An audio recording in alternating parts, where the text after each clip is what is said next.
Indian God father Baahubali rebel star Prabhas north అమెరికాలో mesmerise epic record create చేశారు. OG single language లో record ఎలా create చేసిందో 3 మిలియన్ వరకు బాహుబలి ఎపిక్ 13 రోజులు ఉందనగానే అటువంటి రికార్డ్ క్రియేట్ చేసింది. యశ్రాజ్ ఫిలిమ్స్ వాళ్ళు స్పై యూనివర్స్ వార్ 2 లో ఇద్దరు టైర్ 1 హీరోలు ఉన్నారు. టైర్ 1 హీరో ఉతిక్ రోషన్ బాలీవుడ్ నుంచి, man of the masses tier 1 hero Tollywood నుంచి ఎన్టీఆర్ గారు ఉన్నారు. నార్త్ అమెరికాలో 13 రోజులకు ముందు రికార్డ్ ఎలా ఉందంటే 1400 shows, $2,600 tickets, 506 locations, $70,000. Same 13 days before Baahubali re release epic 5,720 tickets, shows 112, locations 111. కానీ అడ్వాన్స్ బుకింగ్ మట్టుగా 1,02,500 ఉంది. కానీ అక్కడ అడ్వాన్స్ ఓన్లీ 70,000 ఉంది.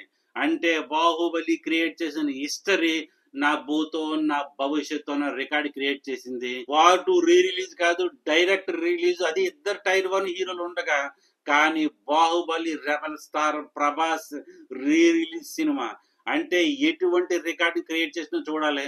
అందుకనే అంటారు Indian God father rebel star Prabhas అని. రాజమౌళి గారు రెబల్ స్టార్ ప్రభాస్ ని బాహుబలిగా పరిచయం చేసి వదిలేశారు.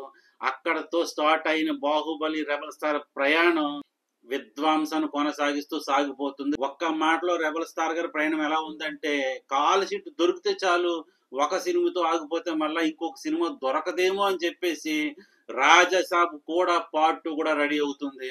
అంటే రెబల్ స్టార్ ప్రభాస్ ఒకవేళ కాల్ షీట్ ఇచ్చినట్లయితే అది 2 పార్ట్లుగాను 3 పార్ట్లుగాను తీసే విధంగా డైరెక్టర్లు ప్రొడ్యూసర్లు రెడీ అయిపోతున్నారు. ఎందుకంటే అటువంటి కమిట్మెంట్స్ ఉన్నాయి ఆయనకి. రాజాసాబ్ 2 పార్ట్లు, సలార్ 2 పార్ట్లు, కల్కి 2 పార్ట్లు, స్పిరిట్ కూడా 2 పార్ట్లు ఉండే అవకాశం ఉంది. అలాగే ఫౌజీ కూడా 2 పార్ట్లు ఉండొచ్చేమో చెప్పలేము. అలా ఉంది రెబల్ స్టార్ పరిస్థితి. బాహుబలి ఎపిక్ ఎటువంటి రికార్డు సృష్టించబోతుందో, ఎన్ని వందల కోట్లు మరి కలెక్ట్ చేయబోతుందో, ఎటువంటి రికార్డ్ హిస్టరీ క్రియేట్ చేయబోతుందో మరి చూడాలి. మరి ఇది ఎక్కడికైనా వచ్చి లైక్ చేయండి, షేర్ చేయండి, కామెంట్ చేయండి. Thank you so much. Bye.